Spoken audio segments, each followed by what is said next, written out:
Hi everyone, this is Nick Pollock here from Roar Lions Roar. While you're here, be sure to like this video, subscribe to the channel, and hit that alert bell so you never miss any of our new content. And if you prefer to listen instead of watch, make sure you check us out on your podcast platform of choice where you can subscribe and download each new episode. Thanks for watching and thanks for listening. Go State! Hi, everyone. Welcome to this edition of Roar Lions Roar. I'm your host, Bill DeFilippo, joined tonight by my co-host, Matt Filipovitz. Matt, you look different. Yes, it has been quite a while since I've graced this podcast, sir. Yes, of course. I'm not joined by Matt Filipovitz. I am joined by my first podcasting partner, my longest podcasting partner, Nick Pollock. Nick, what's going on, brother? How you doing? I'm doing wonderful. Remember when we had another podcast about all of college football? That didn't last very long. 6 years. Yeah. We got bored after a few weeks, but whatever. That really shows how long ago it was too that we called it 6th year seniors, because that's a very normal thing now.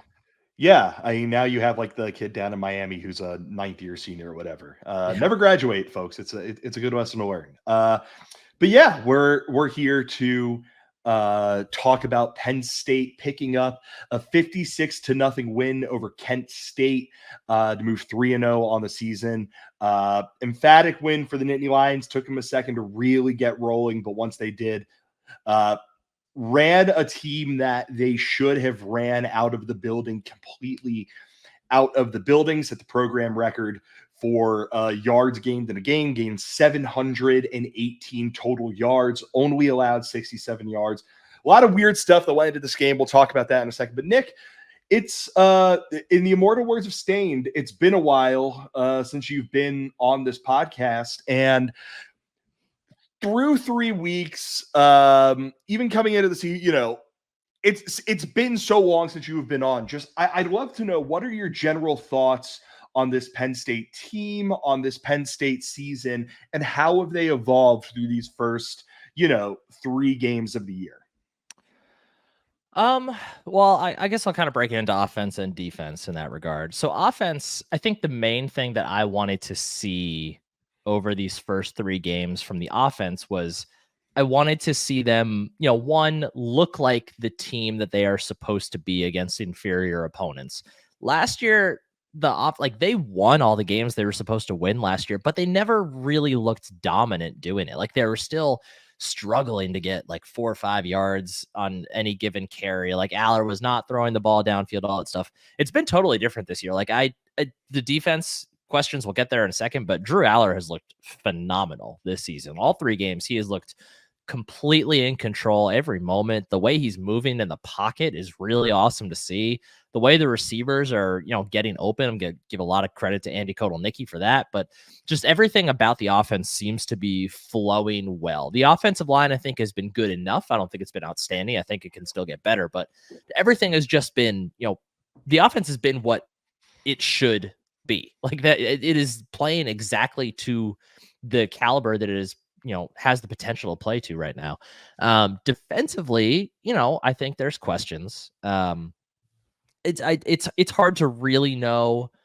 It's hard to really know to this point, right? Because, Bowling Green went down to Texas A&M this week and put up a hell of a fight. It's like, that's a good football team. So it's, it's hard to really be upset necessarily about what they did last week. And then, this week, Kent State has a very good argument to be the worst team in FBS. So I'm not taking anything away from the defense this week. But, I think the depth issues are certainly showing up for the Penn State defense. They're not getting quite as much pressure with just the front 4 as I'd like to see, for example, stuff like that. So feel great about the offense overall. Defense, I have some questions that I think are going to get answered to a degree, at least next week against Illinois. Yeah, next week, like Nick mentioned, Penn State's going to be taking on a pretty good Illinois team.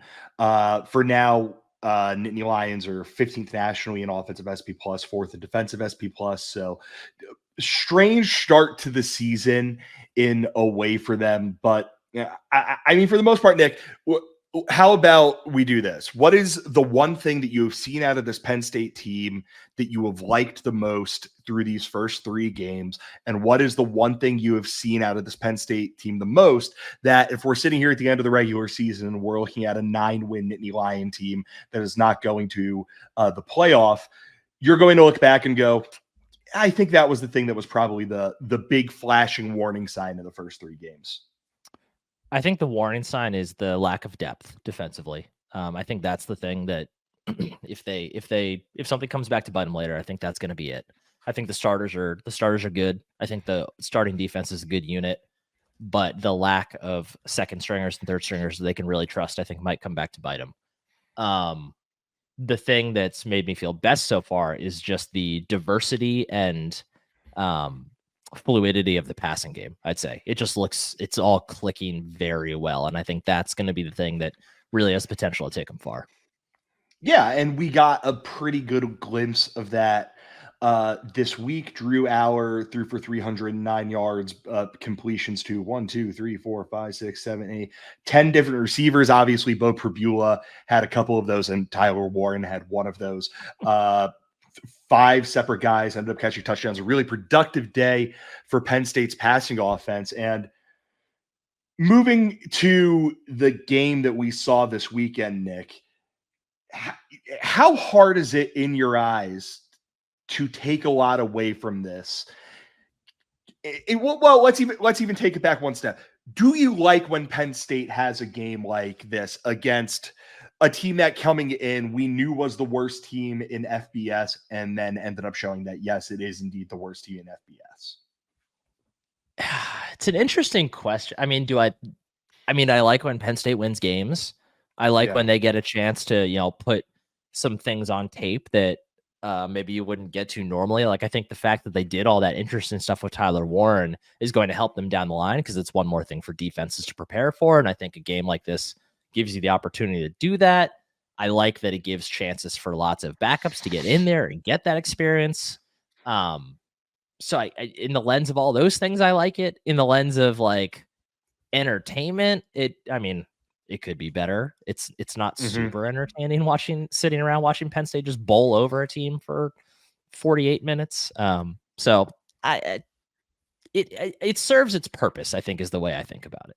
Yeah, I the thing that sucks with a game like this, they're actively like pretty dangerous to the opposing players, right? Like we saw that with the first or second play of the game, whatever it was.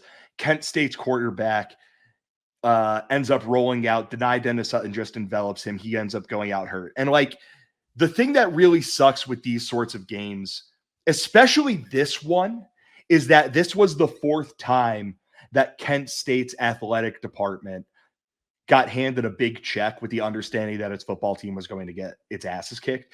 And you saw they had a little bit of fire early on in the game, but immediately they get punched in the mouth and that fire goes away. And guys end up getting hurt and morale's low and all that stuff really sucks. And I really wish that didn't like exist in college football anymore, because like it then has the cascading effect that like you get your ass kicked physically by Tennessee, and then you come to Happy Valley and you get your ass kicked physically against Penn State.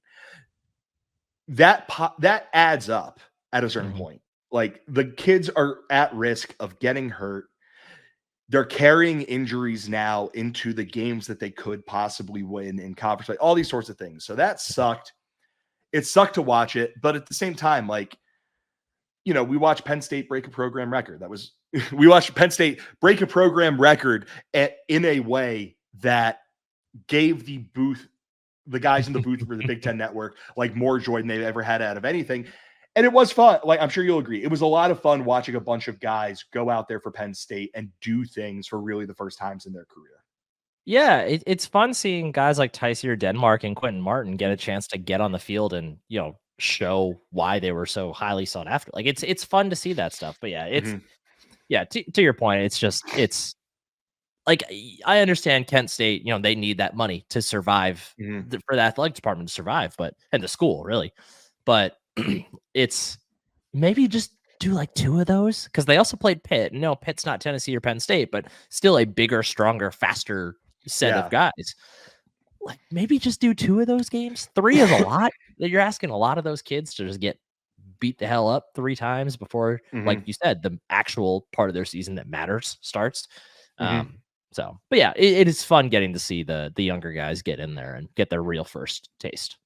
Yeah, I think Jake Butt did he did a little bit of like back of the napkin math on like the average weight of a Penn State offensive lineman versus the average weight of a Kent State defensive lineman. It was like 50 or 60 pounds Yeah. difference. So like that, like this does. Would you rather see Penn State not play games like this, or do you want to see Penn State, or do you think there's like value in Penn State having a game where they could say something like, okay, Jalen Harvey, go out there. You're getting 9 snaps, and we're going to that'll be one game in your freshman year before you redshirt, but it is one game, so you can kind of get used to all of this.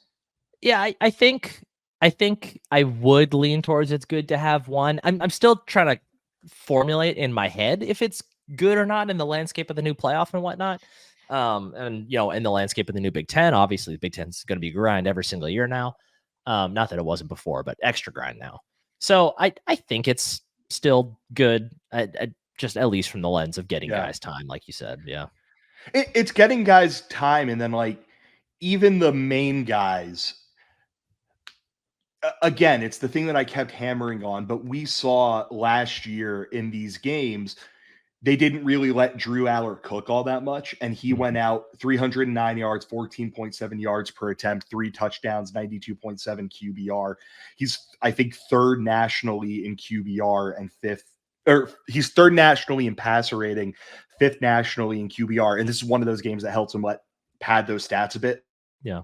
I'm sure Amari Evans is carrying himself a little bit differently this week, considering that he caught 4 balls for 116 yards and a touchdown. I'm sure that a guy like Abdul Carter is carrying himself a little bit differently now that he finally got over that mental hurdle of, I have not yet registered a sack since I've moved to defensive end. So like, there's a lot of value, I think, in that stuff. But for the most part, yeah, I'd really prefer it if Penn State. I don't want them to play Pitt because I get too much joy out of how Pitt fans complain about this, but I would really prefer if Penn State is scheduling. God, who would I even want them to schedule? Like if they're scheduling, why can't I just think of a random team? Boston College. Boston College is a good team, but if they're scheduling them, if they're scheduling Wake, if they're scheduling a really bad team like Florida State, I would appreciate that stuff more. Yeah. Or even like, just go on like tour and just play all. I mean, of course, this is impossible because of how far games are scheduled, but like play Marshall and ODU and Virginia Tech, just play all the former coaches. That'd be fun. Yeah. Yeah. And I think it was, God, who am I trying to think of? I slipped my mind at this point, but and Penn State at the end of the day was able to pick up a 56-0 win again over a team that was a bit overmatched. We're going to get into that game. We're going to talk about the game. We're going to talk about how Penn State looked, what we liked, what we didn't like, how much we could actually take away from all of that here in a second.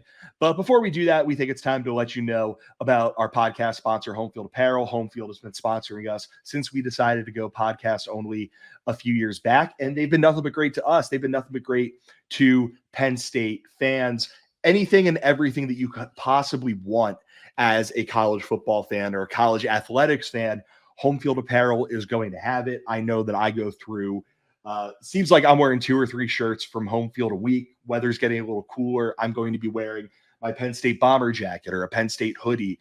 Whatever it is, I need to make sure that I have something from Home Field Apparel for Penn State to wear in just about any type of situation. And even if you're not a Penn State fan, they have stuff from basically any college you could possibly imagine. If you are if you're a Kent State fan, they have a great Kent State collection. If you're an Illinois fan trying to do a little bit of homework before Penn State ends up playing Illinois this upcoming week, they have a really great collection of Illinois stuff too. And I'm going to highly encourage that you make it a point to purchase some stuff from Home Field Apparel. If you have never bought anything from Home Field before, you can use the promo code RLR24 to get 15% off of your first order. Again, use the promo code RLR24 for 15% off of your first order. Thank you, as always, to Home Field Apparel for sponsoring the podcast. Let's get back to talking about this is where Home Field, if you're listening, baby clothes. Give me some. So the baby clothes, I'm realizing this now that I'm an uncle. I never realized that like It's a how fascinating world, man. yeah, because you get 3 months out of everything that you have, if If that, even. right? Yeah. Yeah. So yeah, home field apparel if you It's want some free money. it is the straight you have newborn, you have 0 to 3, you have 3 to 6, then you have 6 to 12. 6 to 12, that's what we're in right now. 6 to 12 is the most absurd range of one age and size. Like it in and every 6 to 12 thing is different. Like 6 to 12 in one brand is totally different from 6 to 12 in another brand.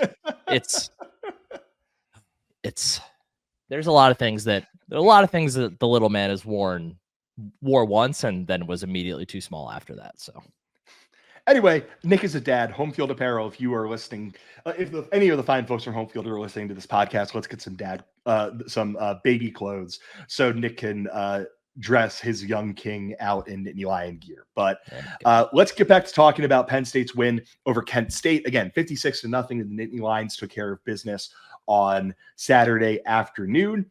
We'll start with Penn State's offense, Nick, because they got off to it's weird because I think we inherently would like to say they got off to a slow start because they didn't score. They didn't score in their first drive. They bookended. They have a touchdown their next drive, and then they have to punt. I feel like it's a lot of nitpicking when it comes to Penn State's offense. Again, in a game where they broke the program record for yards in a game. yeah.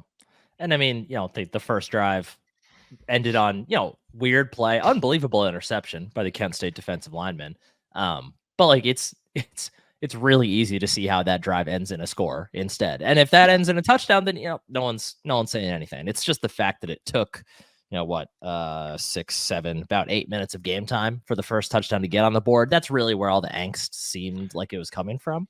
But I agree that like it felt slow, but then when you look at it, you're like, clearly there was nothing wrong here. It was just a matter of, getting the football, and then everything fell into place.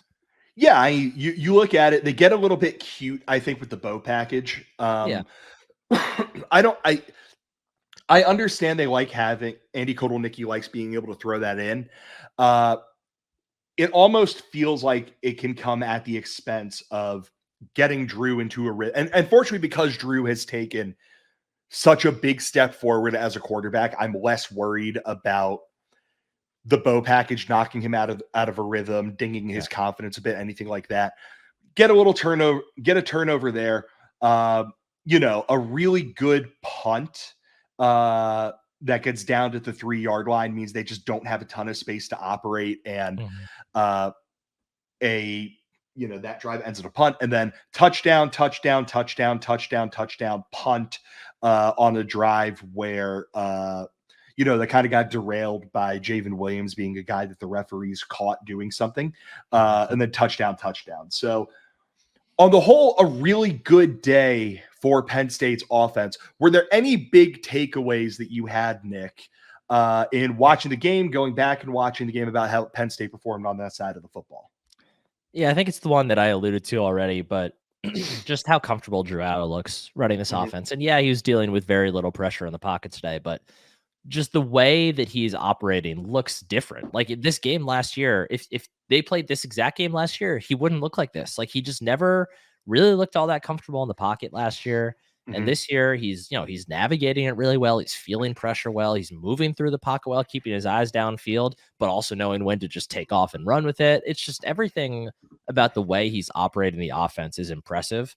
And the way he played on Saturday is the way that a potential NFL quarterback should play in a game like this. And it's kind of one of the first times, well, not the first time because he's looked this way for all 3 weeks so far, but overall this season, he has looked like a guy that's going to be a first or second round NFL draft pick because the way he's operating is at a totally different level now. He's allowing his arm talent to just shine.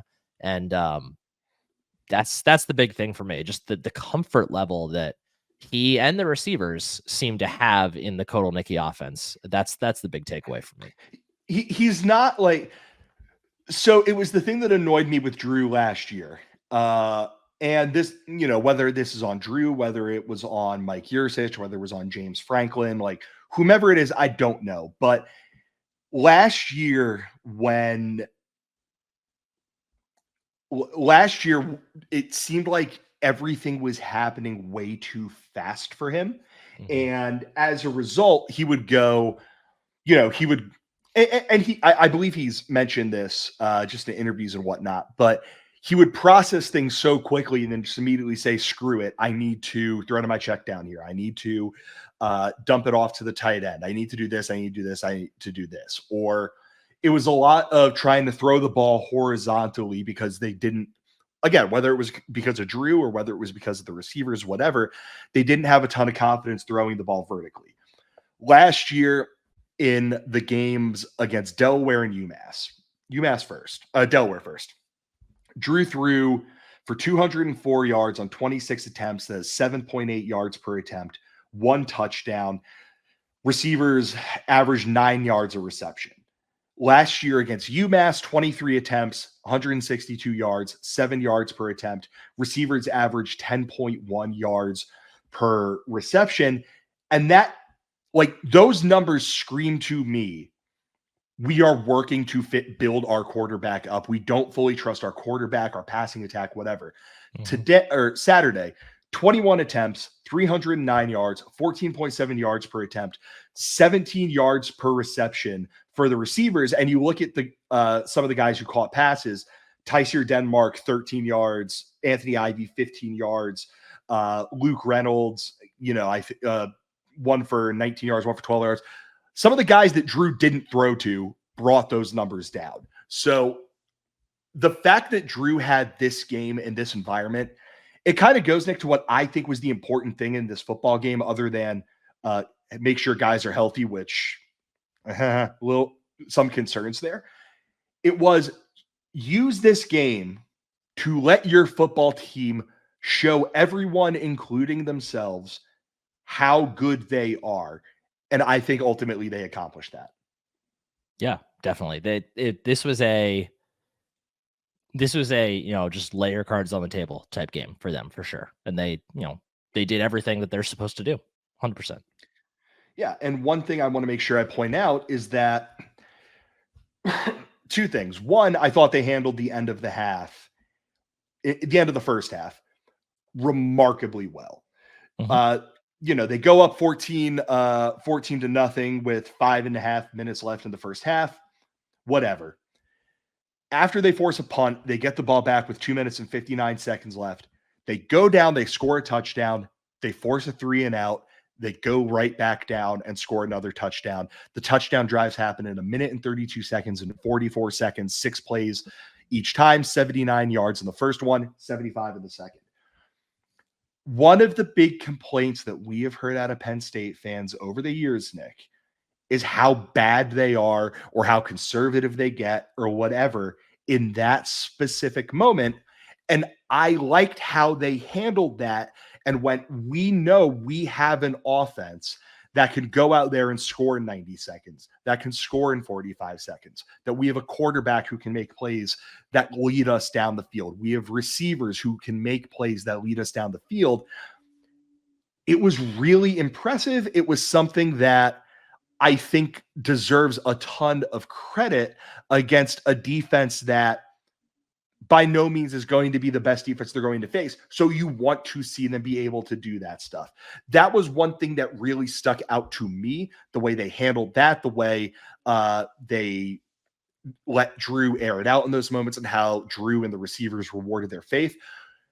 Obviously, the second half was a lot different because that's what, Bo Prabula took over after one drive. Was there anything like that? Was there any specific thing that really stuck out for you that Penn State's offense was able to show it can do in this game when it had the ones on the field going up against Kent State's defense? I mean, the point you made was a good one. I don't I don't know that I necessarily believe that that's necessarily how they would go about that same situation against say Illinois or against Ohio State just yet. But you can't do it. What about against West Virginia? I guess they did do it against West Virginia. Yeah. So, it's the fact that they have you can't do it against those teams until you do it against someone else first, though, right? So For it's sure. good Yeah. that they had that experience. I feel like just the as far as like a more specific thing like that, I Mhm. think just the ability to I don't know, dude. I mean, I think that's the king takeaway. I think you win that round. Hey, well, how about this? Other thing I wanted to highlight was third downs Hmm. because that was very obviously James Franklin's big, like, he was really concerned about that through the first couple of weeks of the year, especially against Bowling Green. They were not good Yeah. on third down. Here, 8 for 10 on third down.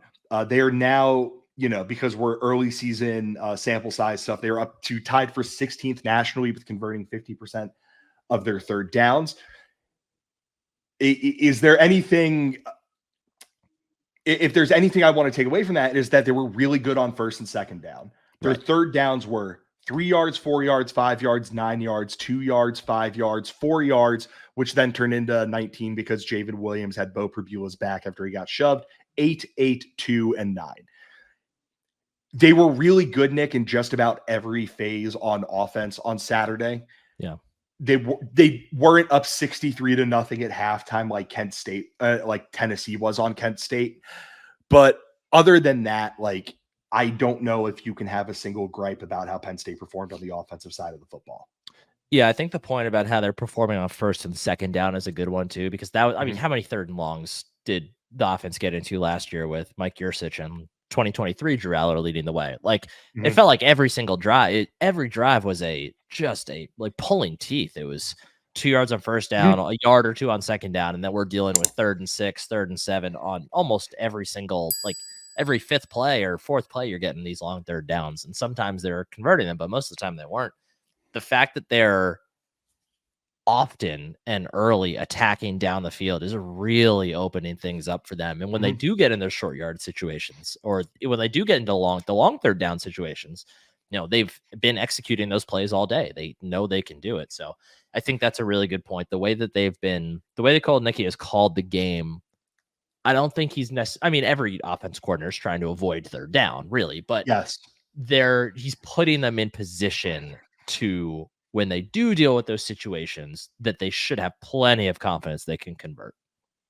Yeah, and it helps that when Nick Singleton looks, Singleton and Allen, long of 18 on the day for Singleton, long of 13 on the day for Allen, which has not been par for the course for the running game, but Yeah. 7.5 yards per carry for Singleton, 6 for Allen. All of the ingredients, Nick, are here for Penn State's offense to continue to be or look like it is one of the very best in college football. Mhm. They are 15th nationally in offensive SP plus, which is, I think they ended last year something like 30th, 35th, 40th, something in that. And Something in last that year realm. still playing a big role in the recipe for that at this point too. Yeah, yeah. Bill still has preseason stuff factored in. Like it, what we ultimately wanted and needed to see on Saturday afternoon was Penn State look like and carry itself like a team with an elite offense. And not only did they do that, they did that to the tune of 718 yards of total offense, something that eclipsed the program record that was set in like 1903 against Susquehanna. So, all in all, I think it's an A+ day for Penn State's offense. Side note, on the broadcast, when they randomly brought up the Google Maps to show like where Susquehanna was, what was that? What purpose was that serving? Like, wow, look, it's an hour away. Like, okay. Like, So Susquehanna is a very nice campus. I've been there many times before. I don't think I've ever actually done the drive from Susquehanna University to Penn State, but listen, by the time this game was effectively over, once Penn State scored its second touchdown, that happened with 5.5 minutes left in the second quarter. They were really bored and they just needed a way to fill time. So thank good God they on got the good on record. them. It really gave them something to be excited about. Oh yeah, like it was the most fun part of the game. Like truly good on both of the BTN guys because it added something to a game that absolutely needed, especially because like I would love to be able to ask Jake Butt specifically because he was obviously a great tight end for Michigan, and this game was happening during the Michigan USC game. If like if not for the fact that he was making himself be excited for that, if he was just going to like have his phone right here with the Michigan game on, so what maybe one day we'll get Jake Butt on the podcast and ask him about it. But for now, let's move to the other side of the football. Penn State's defense. Nittany Lions allowed 0 points, 67 yards of total offense, 1 for 11 on third down for Kent State. Didn't force any turnovers, which is, probably more just a funny little side note here, but 2 sacks, 5 tackles for loss. Nick, I think after the game, Franklin said the only thing that he was disappointed in was they didn't win the turnover battle. I'm not too terribly bummed out by that because Kent State threw the ball 13 times. Usually they were throwing it horizontally or out of bounds. So for the most part, like I don't like there's just not too terribly much. One, I'm upset about with how Penn State defense performed. But two, and probably more notably, not too terribly much that we could take away due to the fact that, Kent State was on its backup quarterback right away and on its third string emergency quarterback in the second quarter. Yeah, like, I mean, would it have been nice to force some fumbles? Yeah. Sure, but yeah, what they completed 2 passes, and like the other 11 passes, like you said, like there was one I remember that Zaki Wheatley almost picked off, Yeah. and that was basically the only pass I remember that was even remotely catchable for a Mhm. defender. So that I mean, of course Franklin has to say it. That's their whole thing, but Yeah. I think that's a moot point. Yeah, defense. I'm not taking anything away from this game defensively, personally, because they were basically running the ball on every single play. Like Penn State basically had like 10 guys in the box more or less on most plays. So good for guys to get experience, like especially a guy like Duan Mhm. Lane, Juan, Dejuan, whatever you say it, Dewan Wayne. Dewan. Yeah. So I mean, good for him to get a lot of extended run stuff like that. But that's really the only takeaway from me.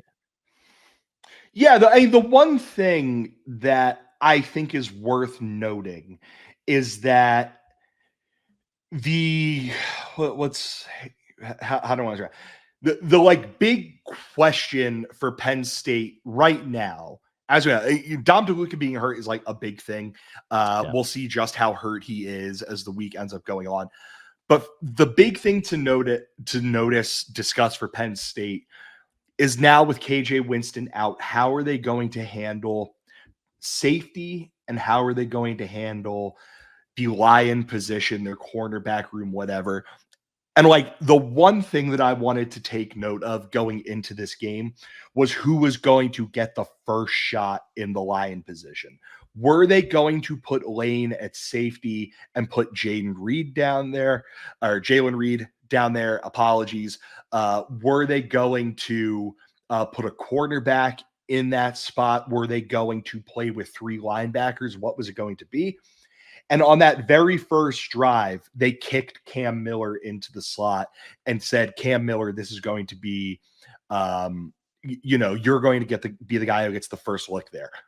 Whether or not he remains that guy, that is something to be seen. I do think the best version of this defense, in theory, is one where Lane is able to step into the KJ Winston role minimal with with minimal ramp up needed to be a competent collegiate safety. Whether or not he can, we'll see.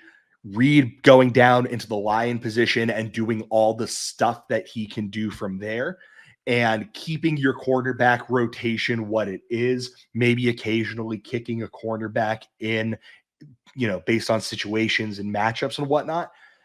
But that was really the most important thing for me to take away, Nick. Was there anything like really important for you to take away, whether it was with the secondary, whether it was along the defensive line, whether it was with linebacker, whatever that might be? Yeah, I think when the game started, I was the main thing. I was also watching that same situation, watching who's going to be in the line. Because it really sounds from reading the tea leaves like they really want it to be Reed and continue to be Reed. But we'll see what happens there.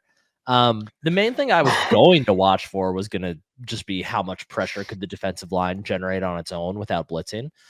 Just because so far Tom Allen hasn't seemed quite as inclined to blitz as Manny Diaz did, for example. So getting pressure at that front four is going to be important. But then, of course, that immediately all went out the window when they lost their quarterback. So, Yeah. it's I guess after that for me it just kind of became, watching their ability to tackle, like seeing some of these younger guys tackle, how well can they wrap up, how well can they keep the play in front of them, stuff like that, because that's really the biggest hindrance for them at this point as far as the collegiate game goes. Is tackling is a lot different than tackling was in high school. So stuff like that I was watching. Everyone looked pretty solid, but again, it was Penn State was running such a simplistic offense by the time the backup and certainly by the time the third stringer went in there that it's kind of hard to take too much away in that regard. Yeah, by that point, it's just a matter of Kent State was hoping to survive. Like they were already at a massive disadvantage, and then 2 plays in, their starting quarterback gets hurt, and then not too terribly long after that, their backup quarterback, it didn't even look like anything happened. He just blew a tire. I don't know if there's been any update on what his injury was. I'll take a second to look into that. But I think generally, like between how not great they are, between 3 quarterbacks, between the fact that Penn State made it a point to get as many guys snaps as possible. They had 1, 2, 3, 4, 5, 6, 8 guys at defensive end, 7 guys at defensive tackle, 7 guys at linebacker, 7 guys at cornerback. If you look at the ESPN box score, there's damn near 50 dudes on the defensive stat sheet. It's crazy. And 11 guys at safety, according to snap counts that got published. So, and I think the guy who played the most was Lane with 25 snaps, then Rojas with 24. So it's not like this was a game where Penn State was going to go out there and say, all right, we're going to play Abdul Carter and Dennis Sutton a ton because they're our first string guys and they're the guys we're going to have to rely on. This has turned into, in a lot of ways, as we saw with safety with Winston getting hurt, you need to be able to find answers for who your top guy is and who the guys are after that. Cornerback AJ Harris, James Franklin said that he's been, he spent this week dealing with the stomach bug. All right, that opens the door for, we're going to see what we have with Elliott Washington. We're going to see what we have with Audavian Collins. Linebacker, Dom DeLuca left the game a little bit banged up. They're still working to get some rust off of Tamir Robinson. Kobe King took a shot on the play where Kent State's starting quarterback ended up getting hurt. And he only played 11 snaps, which opens the door for, okay, we're going to get Anthony Specca. He's going to be second on the team in snaps for linebackers, actually led the team in tackles on the day. So I generally am happy with how they handled this game, Nick. I ultimately any like final thoughts on the defense while I take 2 seconds and Google the guys who got hurt and see if there's any updates on them. Fun to see Max Granville get some run, buddy. Woo! He looks pretty explosive. And again, Kent State not going to take too much away, but he has a very quick first step. In my mind, I'm considering the fact that he's wearing 18 as like Dion's blessing, and that he wants him wearing that number for good reason. So yeah, he looked. It was fun to see him get out there. Elsewhere on the defense, yeah, like you said, it's fun to see guys like Specca get out there. Good to see Tamir Robinson get back out there. The corners must have been so bored during this game. Yeah. And unfortunately, no word on from what I could tell on either of the quarterbacks for Kent State. But hopefully they both end up being okay. Like the Sherrod one, especially, like anytime you see an athlete plant their foot and then just go down in a heap, like your brain goes to a pretty bad place. So let's get off of that. Argument got sent straight to Mount Nittany. Yeah. I mean, that was weird. It looked like he had his It looked like on the cart, his leg was obviously braced, but it looked like his neck was braced too. Like, Jesus, ugh. yeah. He's just again, like if you're going to play one of these games where as an athletic department you're throwing your kids to the wolves, Yeah. like whatever. But this is the fourth, Pitt, Tennessee, Penn State. This is the third game where Kent State's football team got an ass kicking, sold an ass kicking for $1.5 million.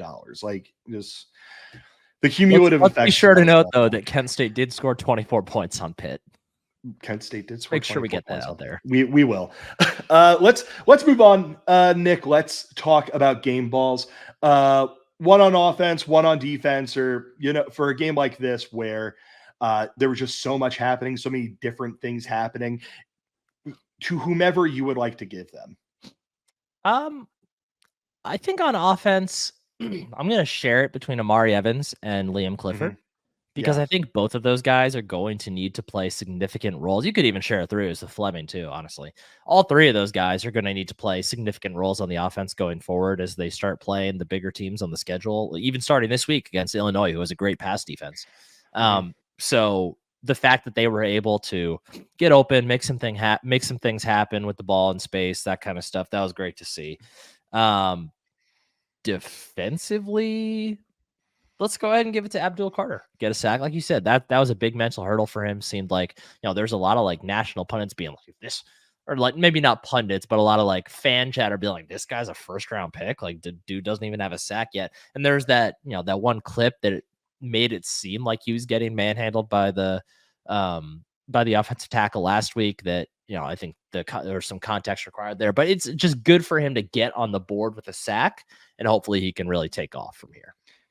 Yeah, I mean, I'm going to kind of cop out and just give it to the various guys who, whether it's a guy who made his debut, a bunch of dudes got on the field for Penn State for the first time on Saturday, or the guys like Cam Wallace. You hope he ends up being okay, but got his first touchdown as a Nittany Lion. A guy like Liam Clifford, guy who's been in the program forever, he catches his first touchdown for Penn State.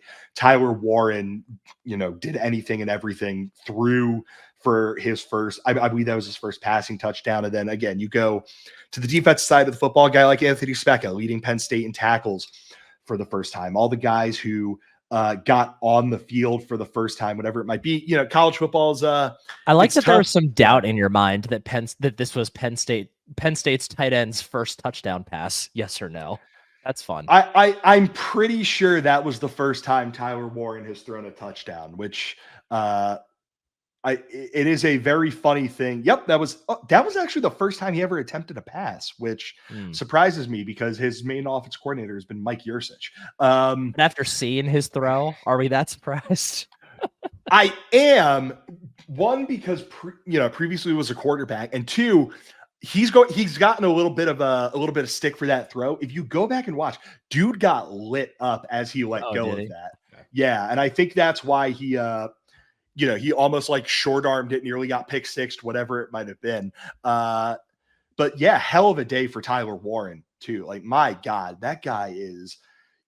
You and I were talking about during the game, Nick. Like, I'm excited to see various like Kyle Shanahan disciples fight with one another.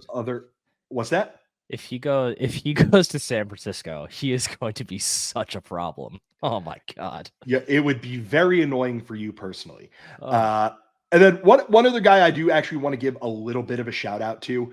Gaben Wosu put his first kickoff out of bounds, which is I think he put his first kickoff out of bounds, opening kickoff of the game, and then came back and was just really solid on kickoffs after that, which Penn State is going to need him to be good on kickoffs this season. So here's hoping that he's I think the rest of the first half. I don't think there were any others. Yeah, I think there was one that I think everything else is a touchback after that. Yeah. Maybe there was one they were able to return, but like he, a bit of a bumpy start to the season. I know Matt has pointed that out, but Yeah, Shout good. out, shout out Luke Reynolds too. Hell of a Woo! probably not a catch, but hell of a catch. Oh, I thought that was definitely a catch. On first replay, I didn't think it was, but I only watched the one replay. So Yeah, my God. It probably should have said a ton that Penn State's tight end room is like the freakiest position on the roster. And even yeah, before Andrew Rappelier got hurt, they were like, oh yeah, we're going to get Luke on the field this season. And like what promising young player he is. Really excited for what the future holds for him. Excited for what the future holds for Penn State, and that includes a game against Illinois, ranked matchup in Beaver Stadium against the number 19 team in the country, Illinois, coming off of an overtime road win against Nebraska. They're 4-0 to start the year. This game is not the whiteout for legal purposes, but it is the whiteout in my heart. Nick, before we go, let's just do a quick 5 minutes on Illinois. If you got a chance to check them out this year, what do you think about them? What do you think they're going to what are you looking forward to as the Fighting Illini come to Happy Valley? yeah, I watched most of the game on Friday night against Nebraska. I think that they have a very strong defense, as they pretty much have since Brett got into town there. The pass defense looks great. I forget the one kid's name, Xavier or something. The corner, Xavier Scott. Yes, he's excellent.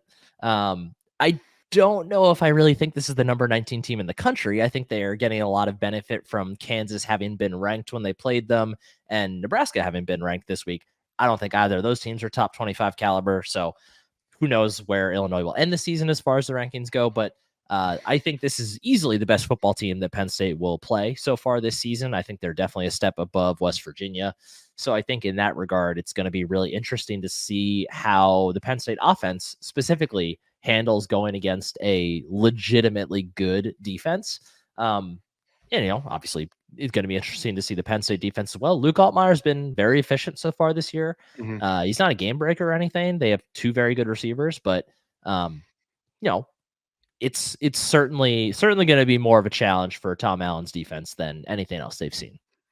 Yeah, West Virginia is currently 56th in SP plus, Illinois 43rd. The Illini, the number 70 offense, number 31 defense in in college football.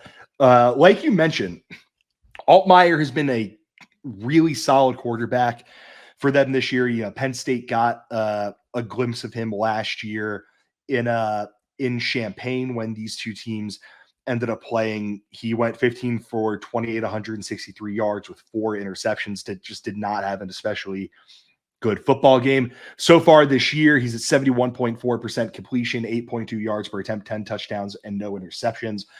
Their top 2 receivers, Pat Bryant, guy who's been in that program forever, and Zachary Franklin, transfer from UTSA. They've caught 77 balls as a team. Those two combined to catch 41 of them. Nobody else has any more than 6. So they really do feed the ball to those two guys. You expect a Brett Bielema team is going to really pound you on the ground. They've ran it more than they've thrown it this year, but they have been better putting the ball through the air. And then, like you mentioned, Nick, their defense really stout, really tough to figure out, especially their secondary. That for whatever reason, they always seem to be able to force turnovers. They're churning out defensive backs. Yeah, they have 3, 4, 7 interceptions as a defense this season. You highlighted Xavier Scott. Mike Scott is another defensive back for them who is quite good. And then Torrey Cox Jr. is a really good defensive back.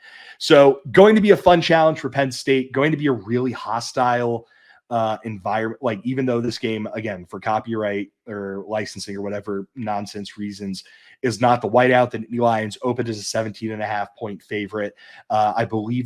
I think SP Plus has something like an 18-point favorite, but that's all stuff that we will get to as we get into previewing Illinois a little bit later in the week. For now, Nick, do you have any final thoughts before we send the folks off into their week? It's good to be back on the podcast. It's been a while. Good to flex the vocal tones. That's right. Nick, it's actually a really interesting thing about Nick. He doesn't talk unless he's on the podcast. He saves all of his words just for the podcast. So this is the first thing that Nick has said in like 7 months. It's a remarkable thing. I advise against him doing that, but he does it anyway.